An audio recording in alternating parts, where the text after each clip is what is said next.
Nama aku Selviana Reginata, biasa dipanggil Selvi. Iya. Perkenalkan juga nama saya Indah Nur Afilaila. Dan sebelumnya Mbak pernah ikut sesi konseling atau enggak? Kebetulan saya nggak pernah ikut sesi konseling. Oke, sebelum memulai sesi konseling, saya di sini mau menjelaskan sesi konseling itu adalah sesi bantuan, memberikan bantuan antara konselor dengan klien, Mbak sebagai klien atas permasalahan klien gitu kan. Dan di sini juga Mbak nggak perlu khawatir akan cerita bocor atau gimana, karena saya itu sangat menjunjung tinggi asas kerahasiaan dalam konseling gitu. Dan di sini Mbak kuliah kah atau gimana? Oh iya, saya itu mahasiswa UIN semester 2 Prodi Perbankan Syariah. Oke, kalau nggak salah di UIN itu ada sistem mondoknya. Tadi ini Mbak mondok atau iya? Kebetulan saya mondok di Nurul Syifa di bagian Sumampir. Oke, kalau ke kampus itu berangkat pakai apa? Naik motor. Oke, pakai motor. Lumayan jauh atau gimana? Berapa lama? Sekitar 5 menitan lah kayaknya. Oke, itu sebagai perantara aja ya Mbak, biar nggak tekan-tekan. Iya.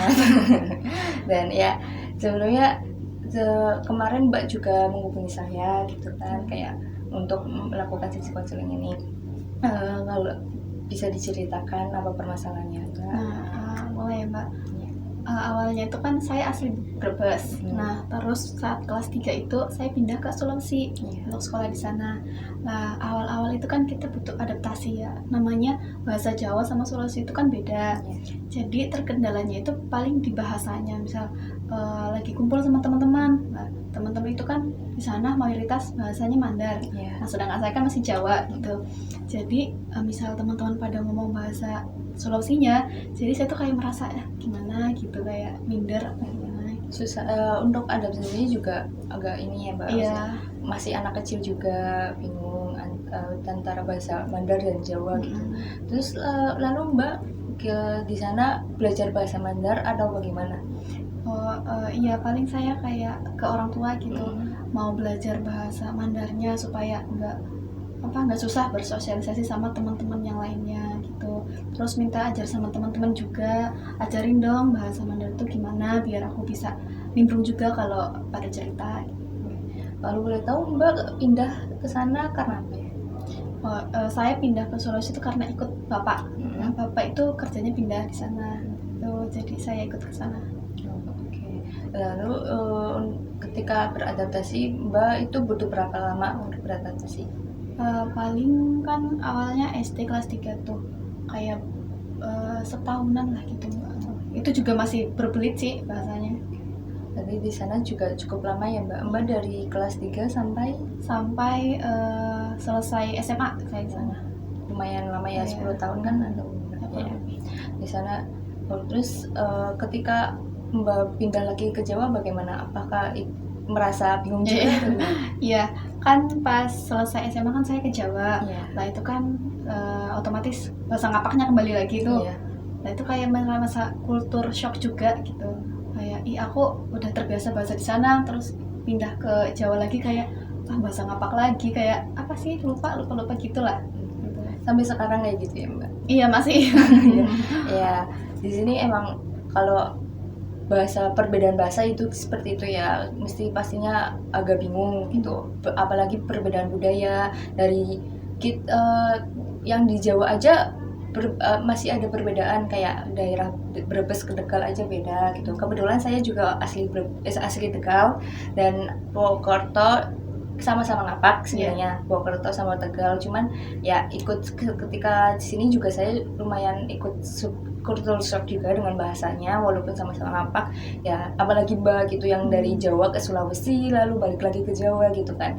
Nah, pastinya butuh adaptasi yang ini kan ya. Terus perbedaan bahasanya juga kan beda jauh gitu ya, antara Mandar dengan Jawa gitu. Apalagi ngapak gitu. Ngapak emang gimana ya, di sini susah gampang gitu kan ya. Ya seperti itu emang kendalanya kadang untuk mahasiswa rantauan juga kan. Dan mungkin kalau seperti itu kayak adaptasinya mulai bisa kita ya nanya-nanya temen juga, kayak ini artinya apa. Kadang kan ada yang satu kata tapi berarti banyak gitu kan. Terus juga kita perlu bantuan temen gitu, kayak kita salah ngomong atau apa, karena kita kan juga bukan orang asli sini, jadi kayak salah ngomong, kita salah memberi bahasa, terus nanti orang nyangkanya kita jawabnya apa, ternyata kita nggak bermaksud seperti itu kan. Ya seperti itu. Mungkin juga bisa belajar dari mengamati juga kan ya, mungkin mengamati gitu. Oh jadi ini kayak gini, oh bahasanya di sini tuh kayak gini, budayanya juga kayak gini gitu kan. Kayak di Mbak mungkin di sana Sulawesi juga pasti mengamati kan, kayak kebiasaan budaya di sana gitu gimana gitu. Ketika di sini juga memiliki budaya sendiri, kebiasaannya juga beda-beda gitu kan. Ya bisa mulai dari kayak perbedaannya, oh di sini perbedaannya sedikit, ini gini gitu kan. Kayak misalnya kalau di saya Tegal, antara kata nyong sama inyong itu beda. Itu beda ya. Beda. Kalau di Tegal itu nggak ada i-nya, dan di Purwokerto itu ada i-nya. Jadi kayak perbedaannya cuma sedikit tipis, tapi artinya sama gitu. Itu bisa menjadi pemahaman baru kita sebenarnya. Untuk sebagai mahasiswa rantauan, ada budaya lagi yang kita dapatkan dan bisa kita akhirnya ketika kita di sini cukup lama, ibaratnya kita kuliah di sini kan kehidupan kita separuh dihabiskan di sini daripada di rumah gitu kan, daripada di tempat asli kita. Itu jadi kayak kita malah lebih terbiasa dengan budaya baru, atau bisa kayak mencampurkan budaya kita dengan budaya baru. Akhirnya kita bisa menggabungkan kedua itu menjadi budaya baru juga gitu. Nah, seperti saya juga seperti gitu selama cukup lama di sini, berapa 3 tahunan gitu, kayak gitu. Dan Mbak mungkin bisa menyesuaikan diri mulai dari sekarang seperti itu, kayak pelan-pelan mengamati dan nggak usah dipaksa untuk paham. Yang penting itu pelan-pelan aja, nanti kita asalkan kitanya nyaman juga, kita nggak tertekan. Soalnya kan kadang ada yang kultur shock selalu dipikirkan atau bahkan terus akhirnya stres atau kaget berlebihan gitu kan. Nggak usah dipaksakan, kita pelan-pelan aja belajar masing-masing dengan teman-teman yang baru juga, pengalaman baru, budaya baru gitu kan. Kayak suka jadi kayak suka aja gitu. Mbak suka juga nggak kayak dengan budaya baru kayak gitu, belajar budaya baru, apalagi Mbak kan bolak-balik gitu. Iya, suka sih kayak ini ternyata ada budaya baru di sini, menarik juga. Kayak saya berusaha menghormati, terus melestarikan budaya di sini juga. Setahu saya juga ada perbedaan ya antara budaya Sulawesi dengan Jawa gitu. Seperti pernikahan kayaknya ada perbedaan gitu. Iya betul. Bedanya pernikahan di Jawa sama di Sulawesi itu ada di maharnya. Kalau di Jawa kan setahu saya itu nggak ada yang nyampe misalnya 50 juta, 100 juta. Nah kalau di Sulawesi itu saya kaget juga pas ada pernikahan itu, mahar yang dikeluarkan si mempelai laki-laki itu sekisaran 100 juta lah, 80 kayak gitu. Itu tergantung sama yang ceweknya itu, misalnya dokter atau apalah, itu bisa ningkatin maharnya gitu. Dengan predikat ceweknya gitu ya. Si status ceweknya itu berpendidikan atau tidak gitu. Dari perbedaannya di situ juga ya gitu. Saya juga sekilas pernah dengar seperti itu, dan ternyata beneran gitu. Gitu. Itulah perbedaan antara budaya. Emang apalagi di Indonesia juga kan memiliki berbagai macam budaya gitu kan. Tiap daerahnya juga beda-beda budayanya gitu.